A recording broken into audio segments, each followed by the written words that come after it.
Hoje muitas pessoas têm medo e pavor do que a tecnologia pode vir a se tornar nos próximos anos, acreditam que a inteligência artificial vai acabar com todos os empregos e vai acabar dizimando a população mundial, só que tem uma preocupação, tem um problema aí muito mais sério e talvez até que aconteça antes dessa dominação das máquinas que quase ninguém está olhando, que é a questão do rápido envelhecimento da população, não só do Brasil, mas também do mundo como um todo e como a gente tem cada vez menores as taxas de natalidade de vários países. Não à toa que o homem mais rico do mundo, Elon Musk, já vem alertando sobre esse problema e não é de hoje, assim como vocês podem ver neste vídeo aqui que eu vou colocar para vocês. About population that the decrease of reproduction rate, birth rate, is one of the most underestimated problems of our times. Yeah. Can you explain? Yeah, so most people in the world are operating under the false impression that there are too many people. This is not true. Earth could maintain a population many times the current level.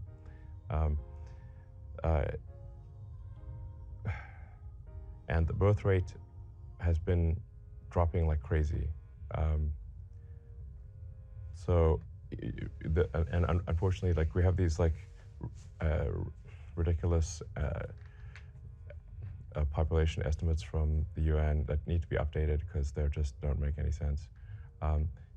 Really, you can just look at, say, what was the birth rate last year, how many kids were born, multiply that by the life expectancy, and so say, okay, that's how many people will be alive, in the future.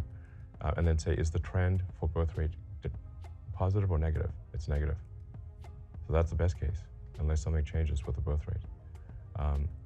I mean, you can look at, take Japan, for example. I think, I'm just going off memory here, but I think the population is roughly 110 million.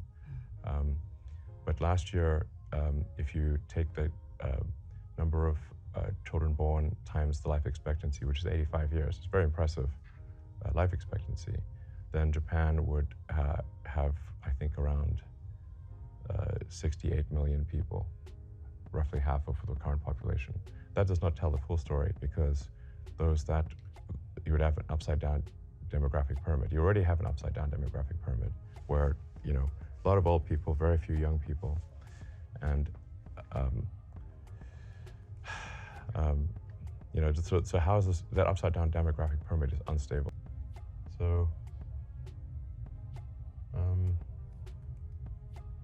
I'm really worried about this birth rate thing. Fala, empreendedores e empreendedoras, tudo bem com vocês? João Vitor Lemos aqui para mais um vídeo e neste vídeo aqui, antes de comentar com vocês sobre esse grandiosíssimo problema, que é muito importante da gente comentar sobre isso, entender a gravidade desse problema, que é a questão do rápido envelhecimento da população brasileira e da população mundial, eu quero fechar um acordo, um contrato com cada um de vocês. Algo muito simples que não vai te custar nada, mas eu garanto para você que vale muito a pena. Como é um contrato que eu quero fechar com vocês, evidentemente você vai estar ganhando alguma coisa e eu vou ganhar outra coisa em troca. O que você vai estar ganhando é basicamente eu apresentando aqui sobre esse problema gravíssimo para vocês entenderem o problema que isso pode vir a gerar e com isso, com essa informação, você consegue estar se preparando da melhor forma possível para conseguir garantir o seu futuro. Em troca, a única coisa que eu peço para você é que você assista esse vídeo até o final. No final do vídeo, se você de verdade tiver gostado do conteúdo, eu peço que você não esqueça de clicar no botão do gostei para que o YouTube entenda que esse é um vídeo de qualidade, ele comece a compartilhar esse vídeo para cada vez mais pessoas e também, claro, se você ainda não tiver inscrito aqui no nosso canal, eu peço que você não deixe de se inscrever para poder apoiar aqui o nosso trabalho. Bom, agora que você já se inscreveu no nosso canal, eu quero ler aqui com vocês na íntegra uma matéria da Bloomberg que foi publicada no portal investing.com.br e depois eu vou trazer um pouco da minha opinião com vocês, porque aqui a matéria acaba dando informações e dados estatísticos que ajudam muito para a gente conseguir entender um pouco o tamanho desse problema. Bom, vamos lá então, matéria da Bloomberg. Título: Envelhecimento rápido dos brasileiros põe crescimento econômico em risco. Rapidez com que o Brasil envelhece suscita preocupações sobre como o país lidará com os custos de cuidar de seus idosos. Abre aspas, a população do Brasil está envelhecendo a uma velocidade sem precedentes, o que pode minar o ímpeto da maior economia da América Latina após uma década de crescimento franco.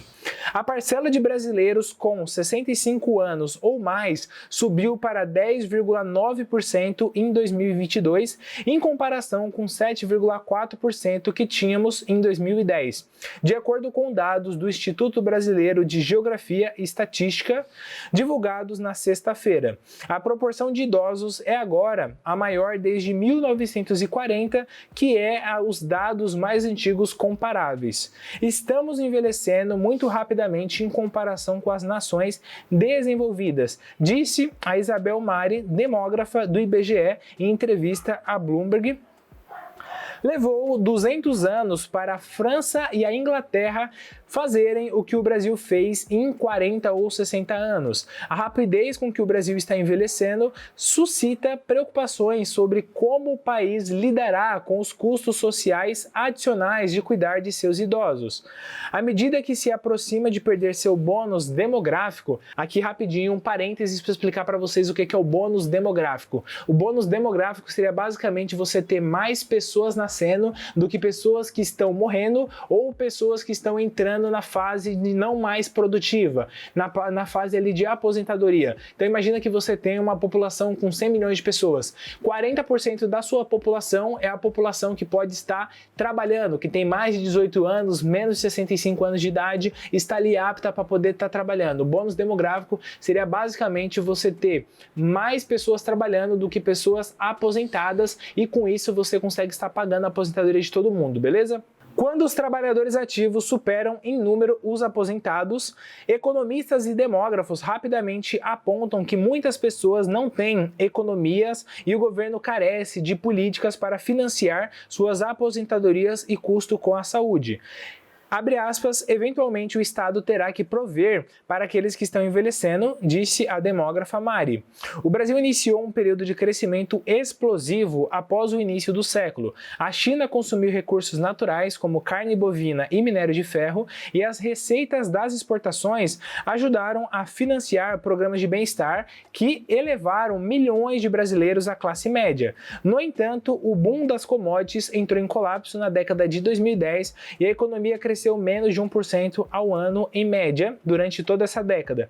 Indicadores sociais como educação, expectativa de vida melhoraram, mas o Marcelo Neri, economista da Fundação Getúlio Vargas do Rio de Janeiro, afirma que os ganhos não se traduziram em uma força de trabalho mais produtiva. Isso aqui é importante, tá? Depois eu vou comentar com vocês no detalhe em específico sobre esse trecho. Tivemos progresso social sim, mas não tivemos responsabilidade econômica, disse o Marcelo Neri. Ao mesmo tempo, a taxa de crescimento da população brasileira, que conta com cerca de 203 milhões de pessoas, diminuiu rapidamente. Em 2022, caiu para 6,5%, o ritmo mais lento registrado, em comparação com 12,3% em 2010. O Brasil dedica atualmente cerca de 13% do seu PIB, seu Produto Interno Bruto, à Seguridade Social, em comparação com os 10% gastos pelo Japão, a nação mais velha do mundo, segundo os dados levantados pela Fundação Getúlio Vargas, FGV. Bom, vamos lá então, comentando um pouquinho sobre isso, né? Primeiro, comentando sobre essa aspas específica do Marcelo Neri, que ele comenta que a gente teve um movimento muito legal e muito bacana de várias pessoas que saíram ali da classe de pobreza para poder entrar na classe média devido a diversos programas sociais que o governo começou a ceder a partir de 2000, a partir do início desse século, porém, isso não se traduziu numa força de trabalho mais produtiva, porque basicamente o que a gente espera quando a gente tem uma educação de qualidade seria basicamente o quê, né? E olhando isso a longuíssimo prazo, não é algo que acontece em 4 anos, não é algo que acontece em 8 anos. É realmente projeto de décadas para isso trazer resultado. Mas quando você tem um bom investimento em educação, o que se espera é que você consiga formar pessoas cada vez mais capazes para poder estar entrando no mercado de trabalho. Essas pessoas, como elas têm uma ótima formação de base que veio da escola, são pessoas que vão conseguir ser mais produtivas, são pessoas que vão conseguir entregar muito mais resultado e fazer com que as empresas onde eles trabalham, fazer com que os órgãos governamentais onde eles trabalham tenham cada vez mais resultado e menos trabalho. Só que não foi isso que aconteceu. A gente teve muitas pessoas que adentraram na classe média, o que faz com que essas pessoas mudem um pouco as preocupações básicas deles, sabe? Olhando para a pirâmide de Maslow, são pessoas que já têm minimamente garantido a sua segurança, minimamente garantida a questão de saneamento básico, minimamente garantido a questão de conforto, e com isso a preocupação delas já é voltado para outras coisas. Vou colocar aqui do lado a pirâmide de Maslow para vocês que não lembram muito bem, mas essas pessoas, elas deveriam, teoricamente, devido a essa questão do investimento em educação desde o começo do século, ser pessoas cada vez mais produtivas. Mas igual eu falei com vocês, isso não é um processo que leva 8 anos, que leva 4 anos, é um processo que leva, assim, décadas. A gente ainda não consegue mensurar exatamente qual que foi o impacto disso, e tem que ser algo contínuo, não pode ser algo que um governo faz durante 8 anos, depois vem um outro governo faz algo totalmente diferente, que muda tudo e acaba interrompendo todo o possível progresso que teria aquele governo. Então isso é um ponto muito importante. Agora voltando para a parte principal da matéria, que é falando sobre essa questão do envelhecimento da população. O Brasil, ele é um país que não investe em tecnologia, é um país que, vamos ser honestos, o Brasil é como se fosse a fazenda do mundo. O que sustenta o Brasil é o agronegócio. O maior negócio em questão de participação do PIB do Brasil é o agronegócio. Não à toa que a gente vê que o boom econômico que o Brasil teve foi devido à questão de muita exportação para a China, e a China comprando carne bovina e minério de ferro durante praticamente todos esses 23 anos que a gente está nesse século. Isso fez com que o Brasil tivesse esse crescimento gigantesco. Porém, a gente vê que hoje as diretrizes do mundo estão muito diferentes. A gente tem cada vez mais países que estão investindo em tecnologia, e tecnologia tem se tornado cada vez mais aquela fatia mais importante de resultado dentro de uma economia. Se a gente olhar para, por exemplo, Taiwan, se a gente olhar para a China, se a gente olhar para os Estados Unidos, praticamente tecnologia é o mais relevante dentro do resultado do país, enquanto que o Brasil continua sempre martelando a questão do agronegócio. E por que que isso é tão importante? Porque basicamente o agronegócio, ele depende de ter muitas pessoas trabalhando para poder entregar um bom resultado.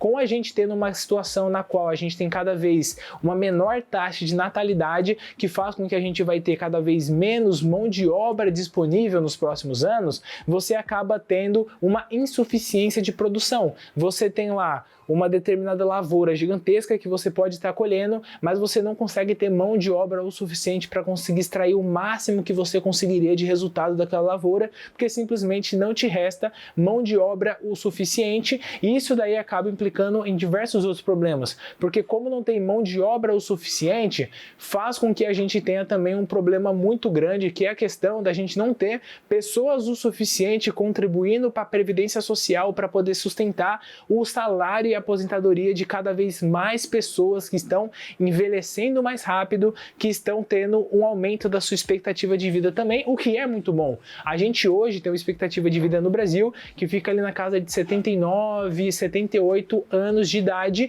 enquanto que a pessoa se aposenta com 65. Então a pessoa dos seus 65 anos até, em média, seus 79, 78, ela está recebendo uma aposentadoria devido tudo aquilo, todo o período produtivo que ela estava ali trabalhando e contribuiu para a aposentadoria. Porém, a gente não está tendo agora, e provavelmente vai piorar cada vez mais com o passar dos anos, pessoas o suficiente contribuindo para que consiga sustentar o salário de todas essas pessoas, e acaba que o governo vai ter que estar cobrindo cada vez mais essa diferença e aumentando cada vez mais esse percentual do PIB que é destinado para a aposentadoria. Como eu comentei com vocês aqui que tem na matéria, hoje já 13% do PIB do Brasil é destinado para a Previdência Social, enquanto que o Japão, que é o país que tem a maior concentração de idosos do mundo, gasta apenas 10%.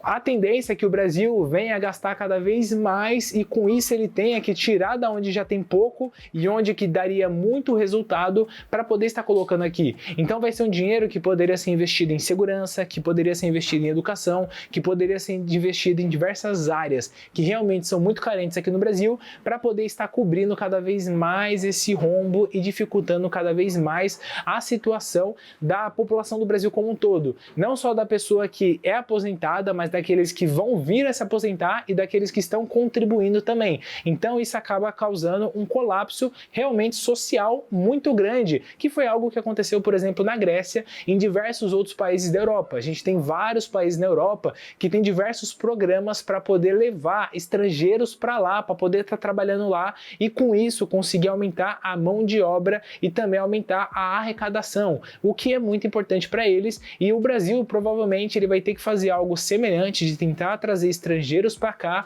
para poder resolver esse problema, ou basicamente ele sempre ter que arcar com esse rombo dessa conta que nunca vai vir a fechar. Por isso que eu falo para vocês que é muito importante vocês começarem a investir desde cedo, e é algo que eu particularmente fiz a conta e eu vi que a probabilidade de eu conseguir me aposentar e tirar um bom salário era muito baixa, a possibilidade de eu me aposentar é mais baixa ainda. Então eu vi que realmente, se eu quero garantir um bom salário, compensa muito mais eu estar investindo, poupando uma certa quantia que eu ganho mês a mês, investir esse dinheiro, porque lá na frente eu vou estar recebendo dinheiro através de proventos e dividendos dos investimentos que eu faço, e com isso eu consigo ter um resultado muito melhor e garantir uma aposentadoria muito maior também para mim. Depois, se vocês quiserem, a gente pode fazer um vídeo específico sobre montando uma carteira previdenciária, falando um pouco sobre a minha abordagem dos investimentos e o porquê que eu comecei a investir. Se for do interesse de vocês, coloca aí nos comentários se vocês gostariam que eu fizesse um vídeo desses, beleza? Bom, esse foi o vídeo, eu espero de verdade que vocês tenham gostado desse conteúdo. Se você gostou, eu peço que você não esqueça de se inscrever aqui no canal, deixar o seu like caso não seja inscrito também, deixar o seu like aqui nesse vídeo caso você tenha gostado do conteúdo, se inscrever também caso não seja inscrito também, confundir ali, e tchau, tchau, nos vemos no nosso próximo vídeo.